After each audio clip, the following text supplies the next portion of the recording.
ഞാൻ ചോദിച്ചെന്ന് എത്രയേ ഉള്ളൂ. CPM MLA എതിർക്കുന്നതോ CPI എതിർക്കുന്നതല്ല. ഇത്തരമൊരു നയത്തിലോട്ട് പോയി ധൃതി പിടിച്ച് ഒപ്പിടാൻ, അതും ക്യാബിനറ്റെ പോലും മറച്ചു വെച്ചുകൊണ്ട് ഒപ്പിടാൻ കാണിച്ച ചേരോവികാരം എന്തായിരുന്നു എന്നുള്ളത് വ്യക്തമാക്കണം. അപ്പോൾ ഇതിപ്പോ ക്ലിയറാണ്. അപ്പോൾ ഇതേ ഗവൺമെന്റ് തന്നെയാണ് 2024 കത്ത് എഴുതുക. കണ്ടിട്ടുണ്ടാവുമല്ലോ, പ്രിൻസിപ്പൽ സെക്രട്ടറി എഡ്യൂക്കേഷന്റെ കത്തുണ്ടായിരുന്നു. ഇത് നടപ്പിലാക്കാൻ ഞങ്ങൾക്ക് ഭയങ്കര ഔത്സുക്യമുണ്ട്. കേരളം കാത്തിരിക്കുന്ന ഒരു പദ്ധതിയാണ്.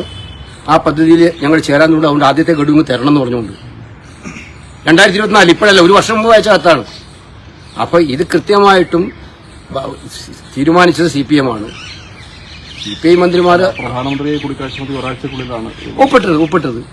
അപ്പോൾ ഇതിന്റെ എല്ലാ വഴികളും പരിശോധിക്കുമ്പോൾ നമുക്ക് മനസ്സിലാക്കാൻ സാധിക്കുന്നത് ഇത് കൃത്യമായിട്ട് ഒരു ഡീലിന്റെ ഭാഗമായിട്ടുണ്ടായതാണ്. ഇപ്പോ രണ്ടാമത്തെ ഏറ്റവും വലിയ ഘടകകക്ഷി സ്വന്തം പാർട്ടിയിൽ എതിർപ്പ് കൂടെ വരുമ്പോൾ വേറെ ഒരു കണ്ണിൽ പൊടിയിടാൻ വേണ്ടി ഒരു തന്ത്രം ഒരുക്കുക എന്നുള്ളതാണ് ബേസിക് കാര്യത്തിൽ നിന്ന് പിന്മാറി എന്നുള്ളത് ആർക്കും വിശ്വസിക്കാൻ കഴിയും.